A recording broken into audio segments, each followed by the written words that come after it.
Hi everyone, I hope all of you are doing well. Today we are going to start the lecture series of our next unit, that is heterocyclic compounds. Alright, so heterocyclic compounds हमारे पास होते क्या हैं, कितने types के होते हैं, ये चीज़ हमारे इंट्रोडक्शन पार्ट में रहेगी. But after that heterocyclic compounds कुछ स्पेसिफिकली जो आपके सिलेबस में हैं उनकी सिंथेसिस, उनकी रिएक्शंस, ये सबसे इम्पॉर्टेंट पार्ट रहेगा हमारे पास जो भी हेटेरोसाइक्लिक कंपाउंड हम यहाँ स्टडी करेंगे उनके लिए.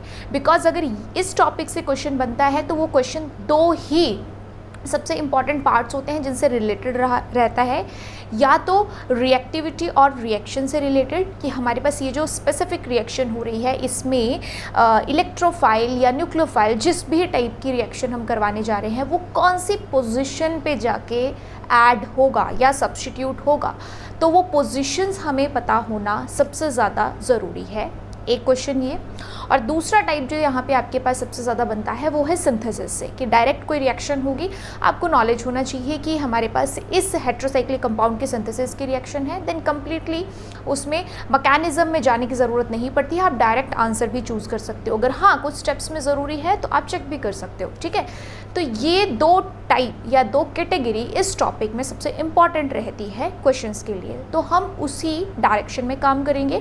पहले हम इंट्रोडक्शन, उसकी प्रॉपर्टीज़ को स्टडी करेंगे, then synthesis and then reactions part. Alright, so start करते हैं हेटेरोसाइक्लिक कंपाउंड्स को.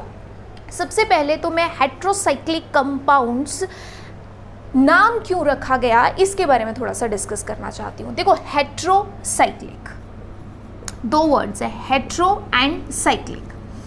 अगर आपके पास हेटेरो का मीनिंग देखा जाए तो उसका मतलब होता है डिफरेंट, साइक्लिक मतलब रिंग, यानी हमारे पास रिंग कंटेनिंग ही स्ट्रक्चर्स है बट उसमें कुछ डिफरेंट मॉइटी है. तो डिफरेंट मॉइटी का मतलब है अदर देन कार्बन एटम, कि जैसे अगर हम बात करें सपोज बेंजीन की, तो बेंजीन हमारे पास हेटेरोसाइक्लिक कंपाउंड नहीं है बिकॉज एरोमेटिक है, साइक्लिक है, बट इसमें सारे के सारे एटम्स क्या हैं, कार्बन.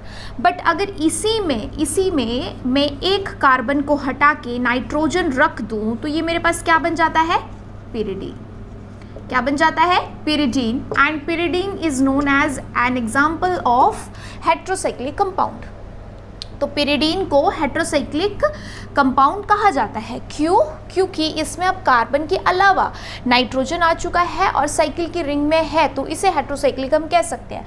तो सिंपली आपके पास जब कार्बन के अलावा लाइक नाइट्रोजन या ऑक्सीजन या सल्फर इस तरीके के अगर आपको हेटेरो एटम रिंग में देखने को मिलते हैं तो ऐसे कंपाउंड्स को हम हेटेरोसाइक्लिक कंपाउंड्स कहते हैं. और जनरली इनकी जो डेरिवेशन है वो हमें बेंजीन से ही देखने को मिलती है, कि बेंजीन में जैसे मैंने अभी आपको बताया कि एक कार्बन को हटा के नाइट्रोजन रख दे, पिरिडीन हो जाएगा. यहाँ पे 6 कार्बन है, 6 में से 5 कार्बन वाली हम रिंग बनाए और उसमें कोई हेटेरो एटम रखे तो वो हमारे पास कुछ अलग बन जाएगा. दैट्स वाई जो इनकी डेरिवेशन है या फिर आप कह सकते हो पेरेंट एटम है उसको बेंजीन ही माना जाता है. ठीक है, इसी से फर्दर हमारे पास बाकी हेटेरो एटम्स बनते हैं. अब वो जो बाकी हेटेरो एटम्स हैं वो कितने टाइप्स के हैं, ठीक है, या किस किस अलग क्लासिफिकेशन में उनको रखा गया है, वो थोड़ा सा मैं यहाँ पे डिस्कस करती हूँ जो आपके नॉलेज में होना चाहिए. हमें जो हेटेरोसाइक्लिक कंपाउंड्स हैं वो जनरली 3 तरीके से स्टडी करने हैं यहाँ पे. पहला है 5 मेंबर्ड, दूसरा है 6 मेंबर्ड और तीसरा है कंडेंस्ड या फ्यूज्ड टाइप. ठीक है, अब वो 5 है 6 है दोनों ही हो सकते हैं क्योंकि कंडेंस है, फ्यूज्ड है, 5 या 6 दो कैसे भी हो सकते हैं हमारे पास. तो ये जो 5 मेंबर्ड हैं इन्हें भी फर्दर अगर मैं यहाँ पे क्लासीफाई करना चाहूँ तो 5 मेंबर्ड में भी मेरे पास कुछ ऐसे होंगे जिसमें एक ही हेटेरो एटम प्रेजेंट है, 1 हेटेरो एटम, और कुछ ऐसे भी हो सकते हैं जिसमें 2 हेटेरो एटम प्रेजेंट है. अब मैं अगर इनके एग्जाम्पल्स आपको दूं तो मेरे पास एक हेटेरो एटम के लिए ये देखो 5 मेंबर्ड में क्या आ गया, फ्यूरैन। 5 मेंबर्ड में अगर मैं यहाँ नाइट्रोजन रख दूं तो मेरे पास आ गया पायरोल। 5 मेंबर्ड में अगर मैं यहाँ पे रख दूं सल्फर तो सल्फर के लिए आ गया थायोफीन। तो ये मेरे पास इस फर्स्ट कैटेगरी को बिलोंग करते हैं जो 5 मेंबर्ड रिंग वाले हैं, एज वेल उनमें सिर्फ एक ही हेट्रो एटम प्रेजेंट है। ठीक है, फ्यूरैन हो गया, पायरोल हो गया, थायोफीन हो गया। अब सेकेंड कैटेगरी मेरे पास कौन सी है, 2 हेट्रो एटम वाली। तो 2 हेट्रो एटम में जैसे आपके पास यहाँ पे है नाइट्रोजन 1-3 पोजीशन पे या नाइट्रोजन 1-2 पोजीशन पे, 1-2-3 1-2 फर्क है। एक में भी 2 नाइट्रोजन है, दूसरे में भी 2 नाइट्रोजन है, बट एक में जो आपके पास नाइट्रोजन है, ठीक है, वो कहाँ है 1-2 पोजीशन पे और यहाँ कहाँ है 1-3 पे। तो जो 1-3 पे होता है इट इज इमिडाजोल और जो 1-2 पे होता है it is pyrazole, it is pyrazole. अब इसी पायराजोल में जैसे हम यहाँ पे ऑक्सीजन रख दे, ठीक है, ठीक है, या सल्फर रख दे तो हमारे पास अगर ऑक्सीजन होगा तो ऑक्साजोल, अगर सल्फर होगा तो हमारे पास थायोजोल। इस तरीके से हम वर्ड्स रखते हैं।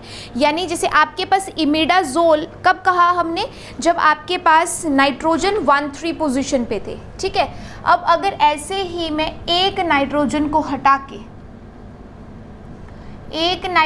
हटा के यहाँ पे क्या रख दूँ, आपके पास सल्फर। ठीक है, बट सल्फर के 3 बॉन्ड बनाएंगे तो ये पॉजिटिव हो जाएगा, सो बेटर है यहाँ रखो तुम नाइट्रोजन को और यहाँ रखो सल्फर को, यहाँ रखो नाइट्रोजन को और यहाँ रखो सल्फर को, तो ये आपके पास हो जाएगा थायाजोल। देखो इमिडाजोल जब 1-3 पे दोनों नाइट्रोजन है, थायाजोल जब 1-3 पे एक सल्फर है एक नाइट्रोजन है। ऐसे ही अगर ऑक्साजोल होता तो ऑक्साजोल में क्या होगा, सल्फर की जगह ऑक्सीजन। तो देखो 3 चीज़ें तो आप ऐसे याद रख सकते हो। कैसे कि अगर आपके पास 1-3 पे नाइट्रोजन है इमिडाजोल, अगर 1-3 पे सल्फर नाइट्रोजन है थायाजोल, अगर 1-3 पे ऑक्सीजन और नाइट्रोजन है तो ऑक्साजोल। तो इस तरीके से हमारे पास कुछ एग्जाम्पल रहते हैं। ठीक है, अब ये तो होगी बात जब 1-3 पोजीशन पे है। जब 1-2 पे है नाइट्रोजन तब हमने क्या कहा, पायराजोल। अगर यहाँ पे एक ऑक्सीजन होता तो हम क्या कहते हैं इसे, ऐसे पूछ रही हूँ मैं आपसे, ऑक्सीजन होता और बिल्कुल उसके एडजेसेंट नाइट्रोजन होता। ठीक है, तो हमारे पास इसका नाम हो जाता आइसोऑक्साजोल। देखो ऑक्साजोल है, अभी भी ऑक्साजोल ही है, बट कैसा है, आइसो, क्योंकि बिल्कुल बॉन्डिंग डायरेक्ट है ऑक्सीजन और नाइट्रोजन की। तो आइसोऑक्साजोल। ठीक है, आइसोऑक्साजोल। और अगर यहाँ पे मैं सल्फर रख देती तो, आइसोथायोऑक्साजोल, हाँ आपके पास सॉरी ऑक्सा नहीं, फिर आइसोथायाजोल होता। यहाँ पे लिख देती हूँ, ये बाकी हम बाद में भी कर सकते हैं एग्जाम्पल्स। सल्फर नाइट्रोजन है डायरेक्ट, तो यहाँ पे आपने क्या कहा इसे, आइसोऑक्साजोल जब ऑक्सीजन था, जब सल्फर होगा तो आइसोथायाजोल।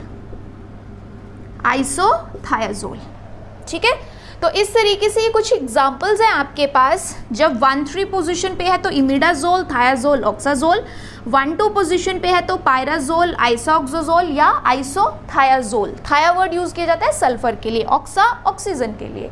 सिंपल है, दैट्स वाई हम 5 मेंबर में यहाँ पे देखो क्या क्या टाइप्स देख पा रहे हैं कि अगर आपके पास एक हेट्रो एटम है तो कुछ ऐसे एग्जाम्पल हो सकते हैं, 2 हेट्रो एटम है तो कुछ ऐसे एग्जाम्पल्स हमारे पास हो सकते हैं। सिंपल।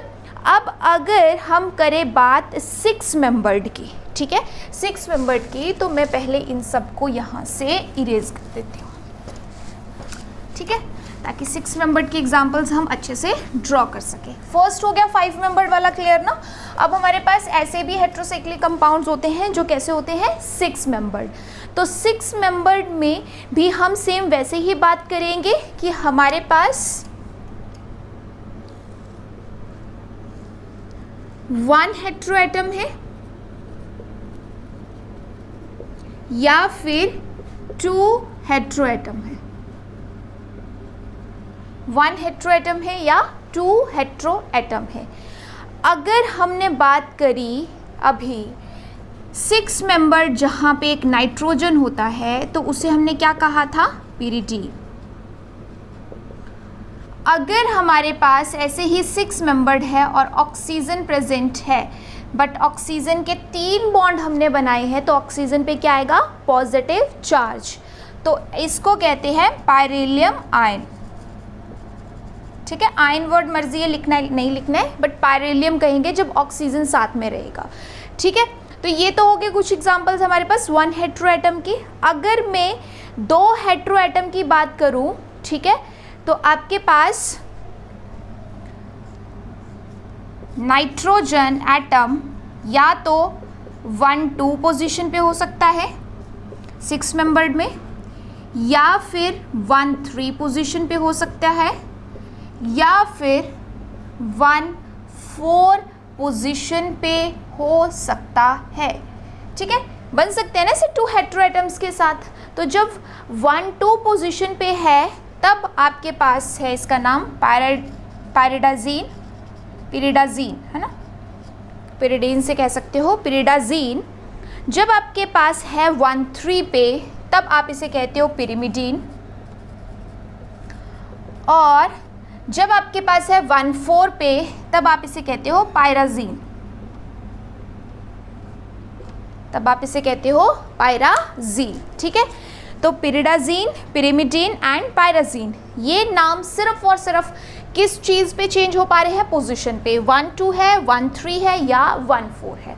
बट इस तरीके से हमारे पास 6 मेंबर्ड के भी कुछ एग्जाम्पल्स आते हैं बिल्कुल सेम वैसी ही कैटेगरी में, कि कुछ आपके पास एग्जाम्पल्स होंगे जिसमें सिर्फ 1 हेट्रोएटम है, कुछ एग्जाम्पल्स ऐसे होंगे जिसमें 2 हेट्रोएटम है, और उनमें भी पोजीशन मैटर करती है।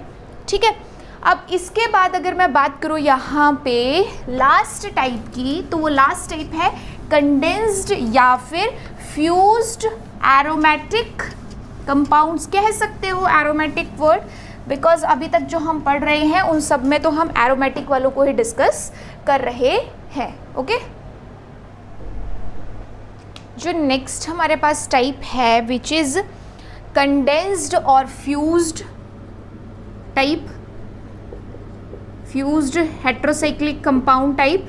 ठीक है, इसे भी हम 2 तरह से ही डिवाइड करेंगे। कैसे डिवाइड करेंगे, 6+5 मेंबर्ड जब फ्यूज्ड होंगे रिंग तब, और एक हमारे पास 6+6।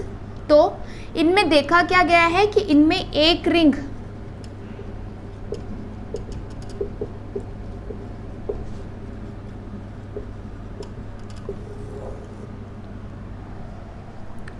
कार्बोसाइक्लिक होती है, एक हेट्रोसाइक्लिक होती है।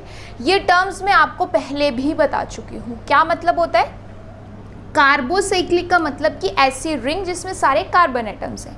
हेट्रोसाइक्लिक ऐसी रिंग्स जिसमें कार्बन के अलावा और एटम्स भी प्रेजेंट हैं। तो जब हम बात कर रहे हैं यहाँ पे 6+5 या 6+6 की, तो जैसे आपके पास 6+5 में एग्जाम्पल है बेंजोपायरोल, क्योंकि एक बेंजीन रिंग एक पायरोल रिंग, दूसरा है बेंजोफ्यूरैन क्योंकि एक बेंजीन रिंग एक फ्यूरैन रिंग। ठीक है, तो इसमें देखो आपके पास ये जो 6 मेंबर्ड रिंग है ये कार्बोसाइक्लिक है, पूरे कार्बन एटम वाली, और 5 मेंबर्ड रिंग जो ये हेट्रोसाइक्लिक है क्योंकि इसमें हेट्रो एटम्स भी प्रेजेंट है। ठीक है, तो इस हिसाब से आपके पास ये कंडेंस्ड या फ्यूज्ड हेट्रोसाइक्लिक कंपाउंड्स की फर्स्ट कैटेगरी हमारे पास आती है। सेकंड में क्या होगा, दोनों 6 मेंबर्ड हमारे पास रहेंगे। जैसे एक आपके पास है बेंजीन रिंग और दूसरी 6 मेंबर्ड हेट्रोसाइक्लिक जैसे पिरिडीन है, तो इसे हम कहते हैं क्यूनोलीन। जब एक बेंजीन रिंग होती है दूसरी पिरिडीन रिंग होती है। इसी की एक और आइसोमेरिक फॉर्म होती है आइसोक्यूनोलीन।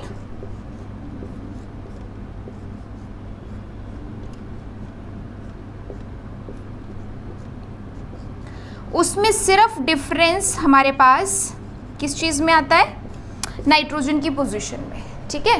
तो ये दोनों हमारे पास किस एग्जाम्पल के अंडर आते हैं, 6 यानी एक कार्बोसाइक्लिक रिंग और एक हेट्रोसाइक्लिक रिंग। सो ये आपके पास है थर्ड कैटेगरी। सो इस कैटेगरी तक आपको क्या समझ में आया, आपको ये समझ में आया कि हेट्रोसाइक्लिक कंपाउंड्स की वैरायटी बहुत सारी है, ऐसा नहीं है कि लिमिटेड है, बहुत टाइप के हेट्रोसाइक्लिक कंपाउंड्स हो सकते हैं, 5 मेंबर्ड भी, 6 मेंबर्ड भी, एज वेल फ्यूज्ड या कंडेंस्ड भी, जिसमें 5-6 आपस में फ्यूज़ हो चुके हैं, एक से ज़्यादा रिंग्स प्रेजेंट हैं।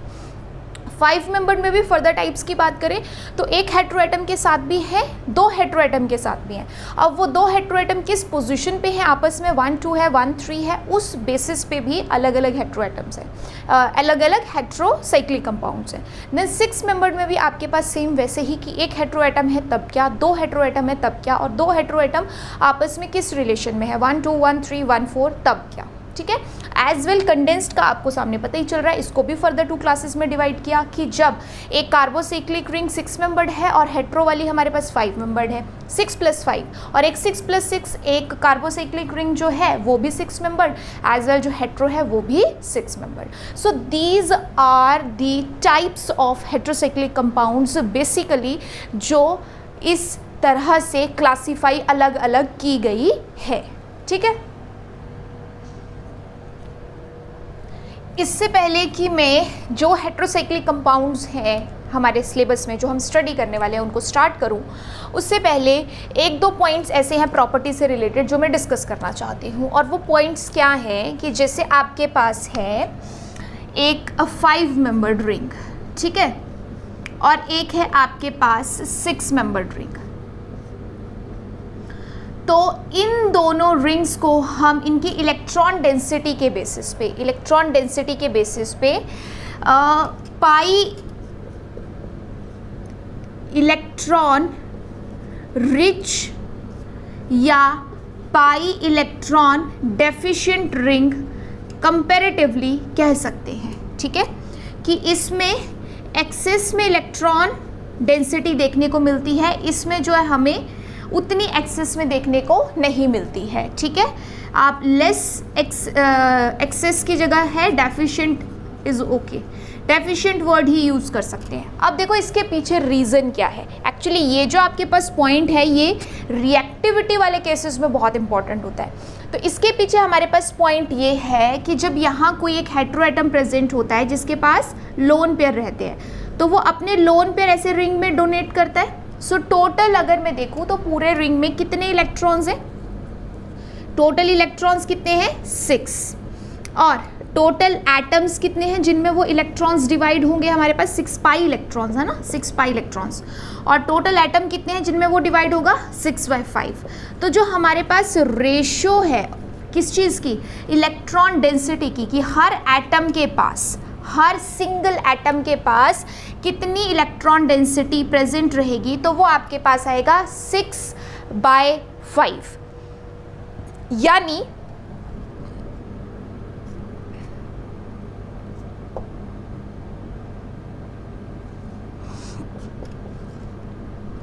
(1.2 समथिंग), ठीक है, ऐसे ही कुछ आएगा आपके पास। तो अब अगर आपके पास 1.2 आ रहा है तो सेम चीज़ हम यहाँ भी कैलकुलेट कर लेते हैं। 2, 4, 6, यहाँ कितने इलेक्ट्रॉन है 6 पाई इलेक्ट्रॉन, क्योंकि ये चीज़ तो आप सबको पता ही होगी कि नाइट्रोजन के लोन पेयर जो है वो कॉन्जुगेशन में इन्वॉल्व नहीं हो रहे हैं, वो बॉन्डिंग में नहीं जा रहे हैं। 6 पाई इलेक्ट्रॉन है, एटम कितने हैं 6, तो यहाँ पे हमारे पास जो रेशियो आएगी वो है 1। अब आप खुद देखो, यहाँ पे जो हमारे पास एटम है इसमें भी 6 इलेक्ट्रॉन्स, पूरे रिंग में यहाँ भी 6 इलेक्ट्रॉन, बट यहाँ 6 मेंबर्ड में जो हमारे पास एटम हैं उनको सबको सिर्फ एक की रेशो में इलेक्ट्रॉन डेंसिटी मिल रही है। वही इलेक्ट्रॉन डेंसिटी 6 इलेक्ट्रॉन्स हमारे पास पाई इलेक्ट्रॉन्स जो हैं वही 5 मेंबर्ड में 1.2 की रेशो से मिल रहे हैं, यानी कुछ एक्स्ट्रा है। और अगर हर एटम के पास कुछ एक्स्ट्रा रहेगा तो ऑब्वियस ही बात है इसको पाई एक्सेसिव रिंग हम कहेंगे या नहीं कहेंगे, पाई इलेक्ट्रॉनिकली रिच रिंग कहेंगे या नहीं कहेंगे तो जब भी रिएक्टिविटी की बात आती है, सपोज सामने इलेक्ट्रोफाइल पड़ा है, electrophile is electron deficient species, तो अगर सामने इलेक्ट्रोफाइल पड़ा है और इन दोनों से पूछा जाए कि कौन रिंग सबसे फास्ट रिएक्ट करने वाली है, तो answer is clear, 5 membered ring. तो इलेक्ट्रोफिलिक सब्स्टिट्यूशन रिएक्शंस के लिए अगर हम बात करें रिएक्टिविटी की, अगर हम रिएक्टिविटी की बात करें कहाँ के लिए, टूवर्ड्स इलेक्ट्रोफिलिक सब्स्टिट्यूशन, सिर्फ इलेक्ट्रोफाइल के लिए अभी मैं बात कर रही हूँ, जो रिएक्शन सबसे ज़्यादा यहाँ देखने को मिलती है कि अगर सामने इलेक्ट्रोफाइल हमें दे दिया गया, कोई पॉजिटिव चार्ज कैरिंग स्पीशीज दे दी गई, तो उसकी एडिशन इन दोनों में से किस रिंग पे फास्ट होगी, तो आपका आंसर होगा 5 मेंबर्ड पे फास्ट होगी रैदर देन 6 मेंबर्ड, क्योंकि 5 मेंबर्ड के एटम्स के पास इलेक्ट्रॉन डेंसिटी ज़्यादा होती है इलेक्ट्रोफाइल को डोनेट करने के लिए। ठीक है, तो ये बात होगी जब कंपैरिजन 5 और 6 के बीच में हो, तब आप 5 मेंबर्ड को ज़्यादा रिएक्टिव, 6 को कम रिएक्टिव कहेंगे। डन। बट अगर आपके पास सपोज बात है कि 5 मेंबर्ड में ही रिएक्टिविटी आपको बतानी है, जैसे यहाँ पे मैं फर्दर जो स्टार्ट करूँगी वो 5 मेंबर्ड हमारे पास हेट्रोसाइक्लिक कंपाउंड्स है, उन्हीं को स्टार्ट करूँगी। तो आपके सिलेबस में 5 मेंबर्ड हम क्या क्या पढ़ने वाले हैं, पायरोल, फ्यूरेन एंड थायोफिन। ठीक है, ये हम पढ़ेंगे, इनकी सिंथेसिस, इनके रिएक्शंस क्या क्या। Pyrrole means 5 membered ring containing nitrogen, then furan means 5 membered ring containing oxygen, and then thiophene means 5 membered aromatic ring containing sulfur। ये 3 रिंग्स हैं। अब हमारे पास जब तक तो कंपैरिजन 5 और 6 में था, हमने बता दिया, एक्सप्लेन कर दिया that 5 membered rings are more reactive towards electrophilic substitution than 6 membered। But जब कंपैरिजन ही 5-5-5 के बीच में हो, तो हमारे पास क्या रिएक्टिविटी ऑर्डर देखा गया, क्या रिएक्टिविटी ऑर्डर देखा गया, सेम इलेक्ट्रोफिलिक सब्स्टिट्यूशन के लिए क्या रिएक्टिविटी ऑर्डर देखा गया कि pyrrole is more reactive than furan and furan is more reactive than thiophene. Note down this point, this is important कि पायरोल सबसे ज़्यादा रिएक्टिविटी शो करता है, सबसे ज़्यादा रिएक्शन वाला पार्ट हमें पायरोल में देखने को मिलता है, उसके बाद फ्यूरान और उसके बाद थायोफिन। तो इसमें हमारे पास जो फैक्टर है वो फैक्टर क्या है कि देखो, नाइट्रोजन, ये ऑक्सीजन और ये सल्फर, सबके पास लोन पेयर है। ठीक है, बट लोन पेयर नाइट्रोजन अगर यहाँ डोनेट करता है लाइक दिस, तो ये नेगेटिव चार्ज यहाँ बनेगा, फिर इलेक्ट्रोफाइल की एडिशन होगी। एग्जैक्टली ऑक्सीजन भी ऐसे ही इलेक्ट्रॉन देगा और यहाँ पे सल्फर भी इलेक्ट्रॉन ऐसे ही देगा। बट डिफरेंस अगर आप देखो तो नाइट्रोजन एंड ऑक्सीजन और सल्फर है अलग। क्यों? क्योंकि नाइट्रोजन एंड ऑक्सीजन के पास no suitable energy D orbital, suitable energy वाला डी ऑर्बिटल नाइट्रोजन और ऑक्सीजन पे नहीं है, क्योंकि ये सेकंड पीरियड के एलिमेंट्स हैं। बट सल्फर के पास वेकेंट डी ऑर्बिटल है और ये उस वेकेंट डी ऑर्बिटल में इन पाई इलेक्ट्रॉन्स को एक्सेप्ट भी कर सकता है। इट मीन्स यहाँ पे हमारे पास क्या कंपैरिजन आया कि नाइट्रोजन और ऑक्सीजन, क्योंकि हमारे पास सेकंड पीरियड के एलिमेंट्स हैं, इनके पास कोई डी ऑर्बिटल नहीं है, तो ये अपनी इलेक्ट्रॉन्स की 2p वाली ओवरलैपिंग करा के फटाफट इलेक्ट्रॉन दे सकते हैं। और नाइट्रोजन और ऑक्सीजन में जब कंपेयर करना था तो इलेक्ट्रोनेगेटिविटी, कि ऑक्सीजन ज़्यादा इलेक्ट्रोनेगेटिव होता है तो वो अपने इलेक्ट्रॉन्स को अपने पास संभाल के रखेगा, इजीली डोनेट नहीं करेगा। नाइट्रोजन ऑक्सीजन के कंपैरिजन में कम इलेक्ट्रोनेगेटिव है तो आसानी से इलेक्ट्रॉन दे देता है। दैट्स वाई पायरोल और फ्यूरान का तो सॉर्ट आउट हो गया कि कोई डी ऑर्बिटल नहीं है जो इनके इलेक्ट्रॉन्स को अपने पास रोक के रखेगा। एज वेल नाइट्रोजन की इलेक्ट्रोनेगेटिविटी फ्यूरान से, ऑक्सीजन से तो कम है, इसलिए इलेक्ट्रॉन दे देता है, रिएक्शन स्टार्ट हो जाती है। उसके बाद ऑक्सीजन का भी समझ आ गया कि थोड़ा नाइट्रोजन से स्लो करेगा बट कर देगा। बट थायोफिन के लिए जो वजह बनती है जिसकी वजह से इसकी रिएक्टिविटी बहुत कम हो जाती है वो है ये वेकेंट डी ऑर्बिटल।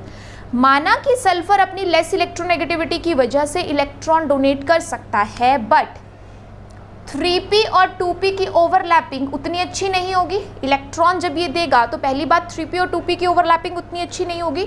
दूसरी बात यानी इलेक्ट्रॉन देने में ओवरलैपिंग में थोड़ा सा तो स्लो होगा इनके कंपैरिजन में, जहाँ पे कार्बन भी 2p का, ऑक्सीजन भी 2p की, कार्बन भी 2p का, नाइट्रोजन भी 2p की। तो एक तो यहाँ पे इलेक्ट्रॉन देने में वो ओवरलैपिंग में थोड़ा सा इशू रहेगा। दूसरा इशू क्या रहेगा कि इसके पास अगर वेकेंट डी ऑर्बिटल है तो ये उन इलेक्ट्रॉन्स को अपनी वेकेंट डी ऑर्बिटल में एक्सेप्ट भी कर सकता है, और अगर इसका डी ऑर्बिटल उन इलेक्ट्रॉन्स को अपने पास रखना चाहता है तो बाहर इलेक्ट्रोफाइल को वो उतनी आसानी से डोनेट नहीं करेगा। और अगर इलेक्ट्रोफाइल को इससे इलेक्ट्रॉन मिलेंगे ही नहीं उतनी आसानी से तो रिएक्टिविटी अपने आप स्लो डाउन होगी। ठीक है, तो ये अगर ऑर्डर आप कहीं भी देखते हो कि pyrrole is more reactive than फ्यूरैन and that is more reactive than thiophene, तो आप बस इस कंसेप्ट को याद रखना कि हमारे पास क्या वजह ऐसी हो रही थी जिसकी वजह से पायरोल और फ्यूरैन थोड़े ज़्यादा रिएक्टिव हुए देन थायोफीन। बिकॉज एक चीज़ मैं आपको हमेशा से बोलती हूँ, आज भी बोल रही हूँ कि अगर आपको आंसर करना है कंपैरिजन में तो आपको आंसर सिर्फ और सिर्फ जो डिफरेंट चीज़ होती है उसी से मिलता है। कभी भी आपको आंसर सेम चीज़ से नहीं मिलेगा। सब जगह सेम चल रहा था हमारे पास, डिफरेंस सिर्फ नाइट्रोजन, ऑक्सीजन और सल्फर में था। तो उनमें जो जो भी डिफरेंस है इलेक्ट्रोनेगेटिविटी का या कौन से पीरियड को बिलोंग करते हैं, साइज़ का, जो भी आपके पास डिफरेंसेस थे उनको कंपेयर करके ही आप एक्सप्लेनेशन दे सकते हो। ठीक है, सो आई होप अब आपको ये रिएक्टिविटी वाला कंसेप्ट क्लियर हो गया है, क्योंकि ये हेल्प करेगा क्वेश्चंस में बहुत। अगर 5-6 का कंपैरिजन है तो 5 मोर रिएक्टिव देन 6, अगर 5 में ही कंपैरिजन है तो ऑर्डर कुछ इस तरीके से डिसाइड किया जाता है जो भी कंसेप्ट्स मैंने यहाँ बताए हैं। बट अगर इन्हीं तीनों में एरोमेटिसिटी ऑर्डर पूछा जाता आपसे कि तीनों ही एरोमेटिक हैं बिकॉज तीनों ही 4n+2 पाई हकल रूल को फॉलो कर रहे हैं, तो इन तीनों में से आपके पास सबसे ज़्यादा एरोमेटिक कौन है, तो उसके लिए completely you can follow electronegativity basis. Electronegativity के ऑर्डर को आप बता सकते हो कि जो कम इलेक्ट्रोनेगेटिव होगा वो अपने इलेक्ट्रॉन रिंग में फटाफट देता है। ठीक है, दैट्स वाई हमारे पास उसकी एरोमेटिसिटी रिंग में ज़्यादा होती है, उसका बढ़िया बनता है। तो thiophene is more electronegative than pyrrole and then furan is least aromatic. But एक बात का खास ध्यान रखिए, मैं दोनों चीज़ों को अलग अलग इसीलिए आपको यहाँ पे बता रही हूँ क्योंकि जो आपके पास रिएक्टिविटी ऑर्डर है उसके कंसेप्ट का और जो एरोमेटिसिटी ऑर्डर है उसके कंसेप्ट का आपस में कोई लिंक नहीं है, दोनों डिफरेंट है। एरोमेटिसिटी ऑर्डर तो इलेक्ट्रॉन्स रिंग के अंदर ही रहने होते हैं, बाहर नहीं जाते होते हैं, तो ये दे देता है कि वापसी में आ जाएंगे मेरे पास इलेक्ट्रॉन, और अगर इसकी इलेक्ट्रोनेगेटिविटी कम है तो ये आसानी से डोनेट कर रहा है। बट जब हमारे पास रिएक्टिविटी ऑर्डर की बात होती है तब इलेक्ट्रॉन एक्चुअली बाहर किसी को दे देने होते हैं, वो वापस आएंगे नहीं आएंगे कोई गारंटी नहीं है उसकी। और अगर जब बाहर किसी को इलेक्ट्रॉन देने हैं, बाहर इलेक्ट्रोफाइल वेट कर रहा है कि किससे इलेक्ट्रॉन फास्ट मिलेंगे, तो उसमें फिर इसके सारे फैक्टर्स काम करने लग जाते हैं, 2p 3p overlap, then vacant d orbital, तो इलेक्ट्रॉन रुक रहे हैं उसके पास, बाहर नहीं जा पा रहे हैं। तो बाहर नहीं जा पा रहे हैं इट मीन्स उसकी रिएक्टिविटी कम। बट एरोमेटिसिटी में क्योंकि इलेक्ट्रॉन रिंग के अंदर ही रहने हैं तो वो कंपनसेट हो जाता है। सो दोनों का बेसिस है डिफरेंट। प्लीज़ जिस तरीके से अलग अलग मैंने यहाँ पे समझाया है वैसे ही कंसेप्ट को रखना है, दोनों को मिक्सअप नहीं होने देना। ठीक है, दैट्स इट। तो ये इंपॉर्टेंट पॉइंट है, इसे नोट करके रखिए। So let's start. Introduction part हमारा कवर हो चुका है। अब हम 5 मेंबर्ड वाली रिंग्स पहले स्टार्ट करेंगे, देन 6 मेंबर्ड जो हमारे सिलेबस में है, एंड देन फ्यूज्ड। ठीक है, तो मैं आपको एक उसमें बता देती हूँ कंक्लूजन पार्ट में समराइज्ड वे में कि क्या क्या हमारा हेट्रोसाइक्लिक यहाँ पे रहेगा, जिसकी सिंथेसिस और रिएक्शन वाला पार्ट हमें सबसे ज़्यादा फोकस करना है। पायरोल, फ्यूरैन, थायोफीन 5 मेंबर्ड में हो गए। 6 मेंबर्ड में पेरिडीन एंड इट्स डेरिवेटिव्स। ठीक है, एंड देन हमारे पास फ्यूज्ड में रहेगा इंडोल एंड क्यूनोलिन। ठीक है, तो ये हमारे पास ओवरऑल हेट्रोसाइक्लिक वाले कंपाउंड्स हैं जिनकी सिंथेसिस और रिएक्शंस हमने पूछना है, जिसमें से most of the time questions हमारे पास बनते हैं। ठीक है, तो इनको स्टार्ट करते हैं, और स्टार्ट में सबसे पहला जो नाम हम यहाँ पे लिखेंगे वो है पायरोल।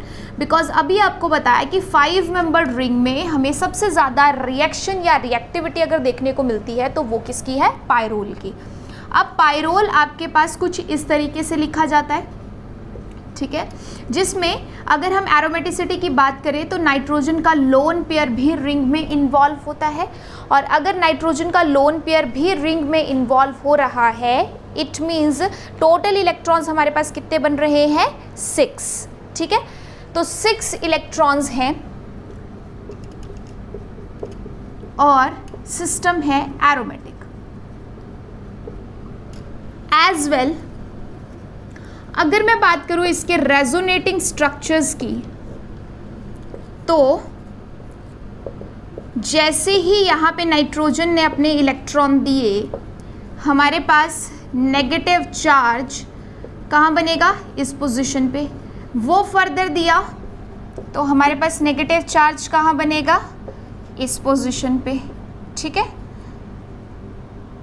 तो इस हिसाब से हमें क्या पता चल रहा है, ये तो मैंने एक तरफ को रखा, अगर मैं इलेक्ट्रॉन दूसरी तरफ को भेजती, यानी इस तरफ को ऐसे करके, तो मेरे पास क्या होता कि नेगेटिव चार्ज इस पोजीशन पे बनता, ठीक है, या इसे मैं फर्दर लेके जाती तो इस पोजीशन पे बनता। तो मैं ये सारी चीज़ें बताना क्यों चाहती हूँ, इसलिए बताना चाहती हूँ ताकि आपको यहाँ पे क्लियरली पता चले कि अगर नाइट्रोजन के रिस्पेक्ट में ये आपके पास फर्स्ट पोजीशन है, ये सेकंड, चलो फर्स्ट तो फिर हम नाइट्रोजन को ही कहेंगे ना प्रॉपरली, ये सेकंड पोजीशन, ये थर्ड, ये फोर्थ और ये फिफ्थ। तो हमारे पास इसमें अगर देखा जाए तो फोर्थ पोजीशन पे नेगेटिव चार्ज, यहाँ देखा जाए सेकंड पोजीशन पे नेगेटिव चार्ज, यहाँ देखा जाए थर्ड पोजीशन पे नेगेटिव चार्ज, और यहाँ देखा जाए तो फिफ्थ पोजीशन पे नेगेटिव चार्ज। इट मीन्स कोई भी पोजीशन ऐसी नहीं है जिसपे नेगेटिव चार्ज एग्जिस्ट नहीं कर सकता। दैट्स वाई इस पायरोल को मैं इस तरीके से यहाँ पे रिप्रेजेंट कर सकती हूँ, ठीक है। और इस तरीके से रिप्रेजेंट करने का क्या मतलब है, it is pi excessive ring, it is pi excessive ring, ठीक है। पाई एक्सेसिव रिंग मतलब इसमें इलेक्ट्रॉन डेंसिटी काफ़ी ज़्यादा है, जो आपको इसके रेजोनेटिंग स्ट्रक्चर से पता चल रहा है, ठीक है। तो ये चीज़ तो हमने पहले भी क्लियर करी कि 5 मेंबर में हमें देखने को मिलता है, अब यहाँ पे भी हो गया। सो सबसे पहले अब हम पायरोल की सिंथेसिस की बात करेंगे कि सिंथेसिस के लिए हमारे पास कौन कौन सी रिएक्शंस आती हैं। एक बार सिंथेसिस हो जाएगा, then we will move towards the reaction part, चाहे इलेक्ट्रोफिलिक सब्स्टिट्यूशन है या बाकी और टाइप की है, ठीक है। सो फर्स्ट लिखिएगा सिंथेसिस ऑफ पायरोल, और सिंथेसिस में फर्स्ट है पाल-नॉर सिंथेसिस, ठीक है, पाल-नॉर सिंथेसिस। सो पाल-नॉर सिंथेसिस जो है सबसे इम्पॉर्टेंट और वाइडली यूज्ड मेथड है पायरोल सिंथेसिस के लिए। इसमें हम कंडेंसेशन कराते हैं अल्फा अमीनो एस्टर की, अल्फा अमीनो एस्टर की क्या करवाते हैं, कंडेंसेशन, किसके साथ, कीटोन या किसी डाइकार्बोनिल कंपाउंड के साथ, ठीक है। किसी डाइकार्बोनिल कंपाउंड को भी ले सकते हैं, जो जनरली हमारे पास कीटोन ही होता है। डाइकार्बोनिल समझ रहे हो ना, 2 CO बॉन्ड, ठीक है। फिर अगर इसके साथ कंडेंसेशन कराई तो जो डाइकार्बोनिल कंपाउंड है उसमें हमारे पास एक कंडीशन रखी गई है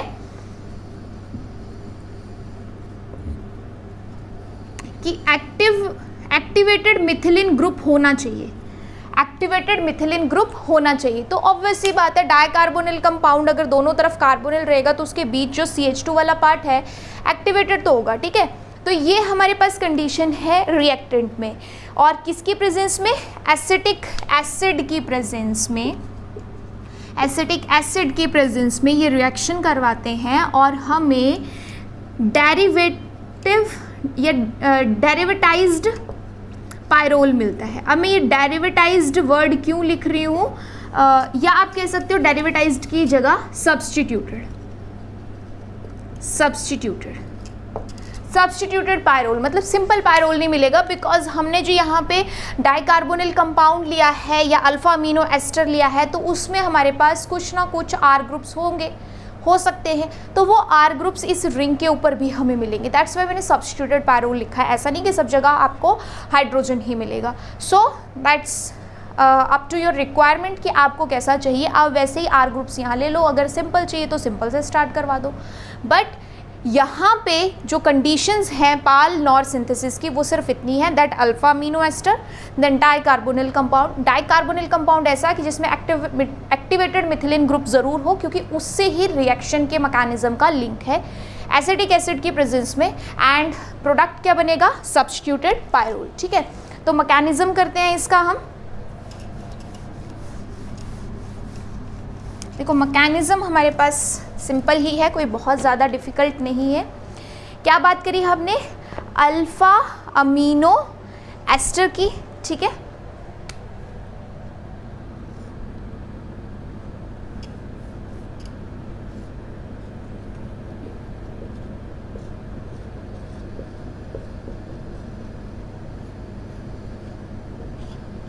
अल्फ़ा अमीनो एस्टर या कीटोन, है ना।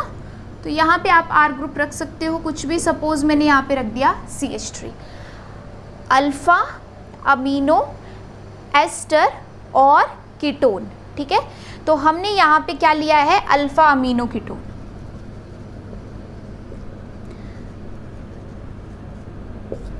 Alpha amino ketone. ठीक है, तो जो स्टार्टिंग में हमने बात करी थी कि अल्फ़ा ग्रुप पे हमारे पास अमीनो के हमारे पास ये जैसे कीटोन भी हो सकता है या फिर यहाँ एस्टर भी हो सकता है, वो मर्जी है आपकी।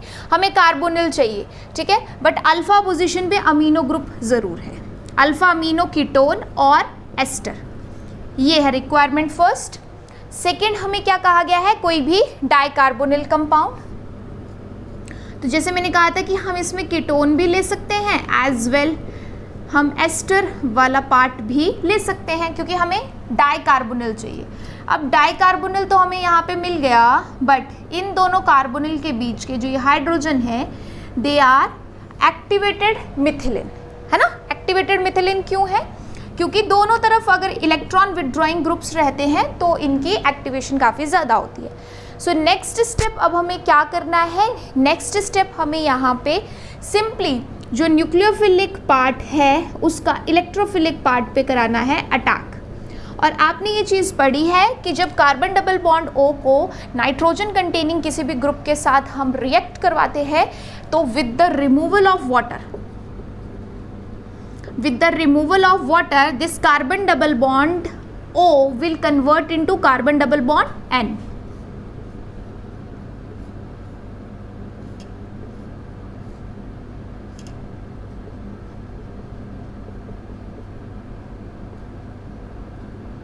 ठीक है, तो फर्स्ट स्टेप तो हमने यहाँ पे करवा दिया है simple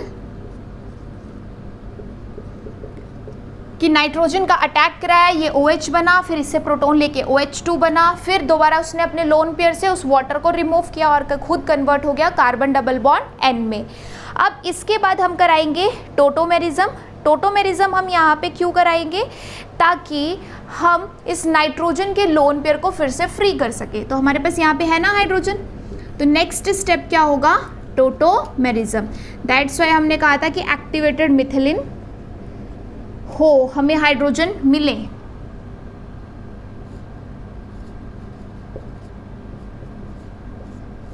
then this is NH, यहाँ पे है डबल बॉन्ड, यहाँ पे है C double bond O OET and then यहाँ पे CH3 और यहाँ पे CO2 ET। ठीक है, पहला स्टेप जस्ट हमने यहाँ पे नाइट्रोजन का अटैक कराया है, कार्बन डबल बॉन्ड N में कन्वर्ट कर दिया, आफ्टर दैट टोटोमेरिज्म करवाई। तो टोटोमेरिज्म से हमने यहाँ पे नाइट्रोजन का लोन पेयर फ्री कर दिया। क्यों फ्री कर दिया, ताकि अब हम साइक्लाइजेशन करा सकें। नाइट्रोजन का लोन पेयर यहाँ जाएगा तो पाई इलेक्ट्रॉन फर्दर शिफ्ट होंगे, कार्बन पे आएगा नेगेटिव चार्ज, तो वो नेगेटिव चार्ज से इस कार्बोनिल पे अटैक करेगा और फिर ये पाई इलेक्ट्रॉन जाएंगे ऑक्सीजन पे, ऑक्सीजन पे बनेगा O नेगेटिव जो वर्कअप की प्रोसेस से बना देगा OH।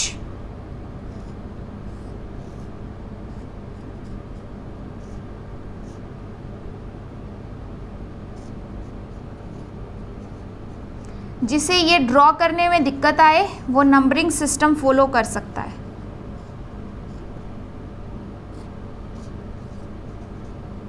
नंबरिंग सिस्टम कैसे कि ये अगर आपके पास सपोज फर्स्ट है, ये सेकंड है, ये थर्ड है, ये कार्बन फोर्थ है, ये फिफ्थ है, तो आप बता सकते हो कि बॉन्ड कहाँ बना नया, थर्ड और फोर्थ में।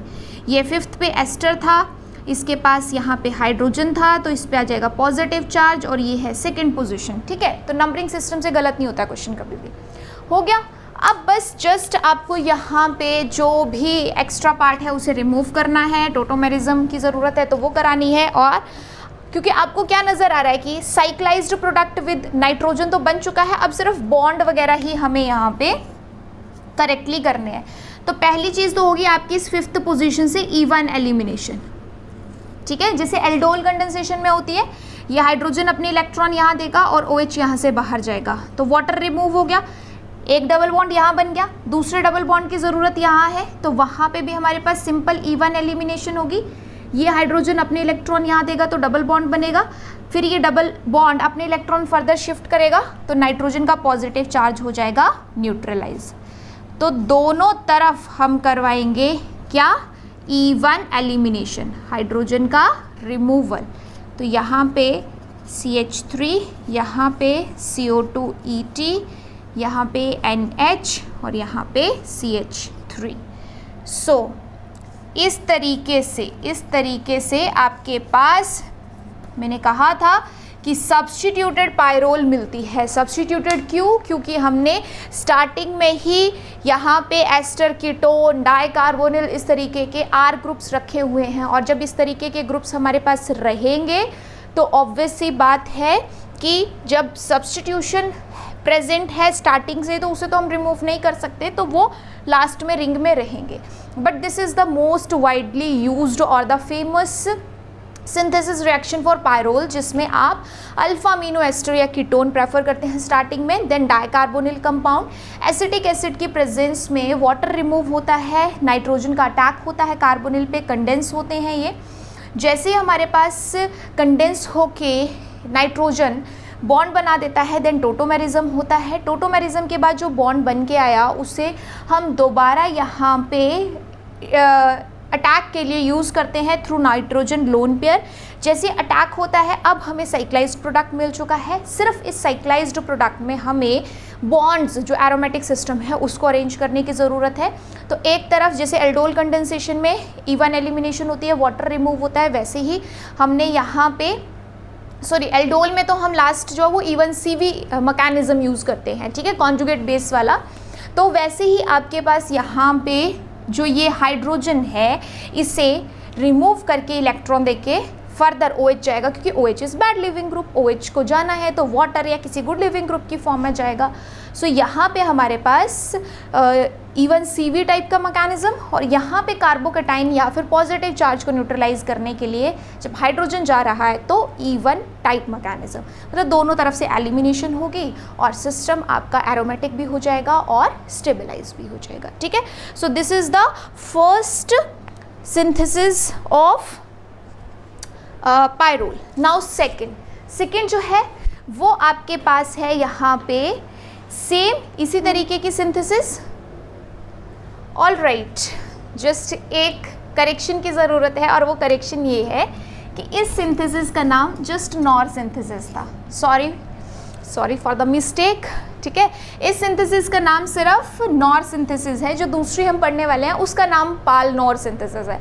दोनों एक जैसी हैं इसलिए मिक्सअप हो गया था। सो प्लीज़ इस चीज़ को करेक्ट कर लीजिएगा। ये वाली सिंथेसिस नॉर सिंथेसिस है, और जो सेकेंड हम पढ़ने वाले हैं उसका नाम है आपके पास पाल नॉर सिंथेसिस।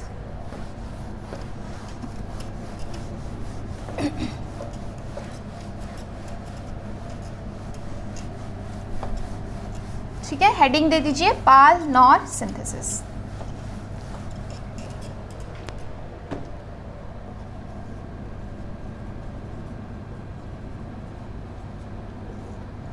पाल नॉर सिंथेसिस। तो पाल नॉर सिंथेसिस में हमारे पास ये भी एक जनरल मेथड है, और इसमें हमारे पास जो कंडेंसेशन होती है वो 1,4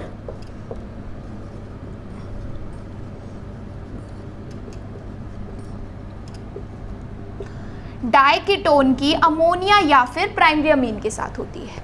ठीक है, 1,4 डाइकीटोन की अमोनिया या प्राइमरी अमीन के साथ कंडेंसेशन होती है और इसी कंडेंसेशन से हमें क्या मिल जाता है यहाँ पे, पायरोल। तो सिंपल है, जैसे अभी आपने नॉर सिंथेसिस पढ़ी तो नॉर सिंथेसिस में भी कुछ बहुत ज़्यादा चीज़ों की ज़रूरत नहीं थी, वैसे ही हमारे पास ये जो पाल नॉर सिंथेसिस है इसमें भी हमें 1,4 डाइकीटोन चाहिए, कीटोन है ना, तो कीटोन के लिए आप कोई भी आर ग्रुप रख सकते हो। 1,4 डाइकीटोन हो गया, 1 2 3 4, ठीक है ना, 1,4 पोजीशन पे कीटोन, 1,4 डाइकीटोन हो गया। एज वेल क्या बात हुई है कि आप अमोनिया यूज़ कर लो या फिर कोई भी प्राइमरी अमीन। तो अमोनिया में क्या होगा कि ये नाइट्रोजन यहाँ अटैक करेगा, ये बनेगा O नेगेटिव, प्रोटॉन लेने के बाद क्या बन जाएगा OH, और फिर आपके पास इसी का एक और प्रोटॉन लेके वाटर की फॉर्म में रिमूव होगा। यानी फिर से वही कहानी है कि carbon double bond O will convert into carbon double bond N with the removal of water. Second step again tautomerism. Tautomerism कराने की ज़रूरत है ताकि नाइट्रोजन का लोन पेयर फिर फ्री हो सके और दोबारा जो दूसरा हमारे पास कार्बोनिल है उस पे अटैक कर सके। तो अब क्या होगा, अब हमारे पास दोबारा नाइट्रोजन का लोन पेयर फ्री हो चुका है तो वो कार्बोनिल पे अटैक करेगा और सेम चीज़ हमें देखने को मिलेगी कि वाटर का रिमूवल होगा। So this carbon double bond O will again convert into carbon double bond N। ठीक है, और अब इसके बाद जो हमें ज़रूरत है वो सिर्फ एक सिंपल टोटोमेरिज्म की है, जिसमें हमारे पास ये जो एक हाइड्रोजन है अगर ये इस पोजीशन से नाइट्रोजन पे टोटोमेराइज हो जाए तो हमें अपना सिस्टम एरोमेटिक फॉर्म में बहुत आसानी से मिल जाएगा। तो ये पहले वाले के कंपैरिजन में कम सब्स्टिट्यूटेड है क्योंकि ये सिर्फ इस बात पे डिपेंड करता है कि आपने यहाँ आर ग्रुप क्या लिए हैं, क्योंकि 1,4 डाइकीटोन है तो कीटोन के लिए तो आर ग्रुप चाहिए, तो जो भी आर ग्रुप लिए होंगे वही हमारे पास फर्दर रहेंगे। और देखो बहुत सिंपल है, अमोनिया के साथ कराया, एक carbonyl carbon double bond N में कन्वर्ट हुआ, टोटोमेरिज्म कराई ताकि नाइट्रोजन का लोन पेयर फ्री हो सके। क्यों फ्री हो सके, ताकि दूसरे कार्बोनिल पे अटैक कर सके, जैसे अटैक करेगा फिर वो कार्बन डबल बॉन्ड N में कन्वर्ट हो जाएगा एंड देन सिंपल एरोमेटाइजेशन और टोटोमेरिज्म, जिससे आपको मिल जाएगी पायरोल रिंग। ठीक है, सो ये दो सबसे जनरल और इम्पॉर्टेंट और वाइडली यूज्ड होने वाले मेथड है for the synthesis of pyrrole. कौन सा, नॉर सिंथेसिस जो पहले किया और पाल नॉर सिंथेसिस जो अभी किया। ठीक है, सो दोनों के लिए बहुत ज़्यादा हाई फाई रिक्वायरमेंट नहीं है, सिंपली हो जाती है हमारे पास। सो ये दोनों ही सिंथेसिस आपको बिल्कुल टिप्स पे पता होनी चाहिए कि क्या क्या हमें चाहिए और किस मैकेनिज्म के थ्रू हम जो पायरोल है उसको सिंथेसाइज करते हैं। ठीक है।